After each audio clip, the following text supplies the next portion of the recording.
यहाँ पे सवाल है, देखो ये एनटीपीसी के मेरे भाई यहाँ पर पढ़ते हैं सवाल बहुत अच्छे से। राहुल की आयु उसकी बेटी के आयु की 3 गुना है। तो मेरे भाई यहाँ पर ये राहुल है और यहाँ पर ये उसकी डॉटर है।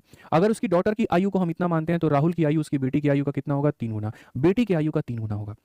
ठीक है, बनाने का तरीका क्या होता है जरा सीखो। यहां पर हमसे कहा गया अब से 8 वर्षों के बाद में, तो आज से 8 वर्ष के बाद में 2 वर्ष के बाद की बात हो तो मेरी भी एज बढ़ेगी, मेरे भाई की भी बढ़ेगी, मेरी माँ की भी बढ़ेगी, मेरी बहन की भी बढ़ेगी, मेरे पूरे खानदान की बढ़ेगी। तो अगर 8 वर्ष के बाद कहा गया तो 8 वर्ष के बाद कहा गया तो इसका भी उम्र 8 से बढ़ जाएगा और इसका भी उम्र 8 से बढ़ जाएगा। ठीक है, कहा गया मेरे भाई उसकी आयु उसकी बेटी के आयु के 2 गुने से, यानी यहाँ पर ये राहुल का आयु है, राहुल का आयु अपने बेटी की आयु के, ये बेटी की आयु के किससे? 2 गुने से।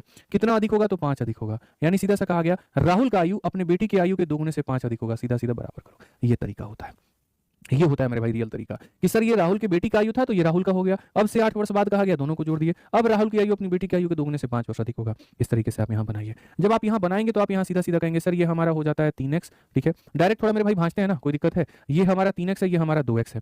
3x में से 2x को निकाल दो, कितना हो जाएगा? 8 हो जाएगा। ये सर हमारा क्या है? तो 2 × 8 16 है। 2 × 8 16 + 5 21। और यहाँ पर इस 21 में से मेरे भाई ये 8 को ले जाकर के घटा दो, तो 21 में से 8 गया तो मेरे भाई सीधा सीधा कितना हो जाएगा? यहाँ पे 21 में से 8 गया तो सीधा सीधा 13 हो जाएगा। डायरेक्ट मेरे भाई यहाँ पर हल कर लो।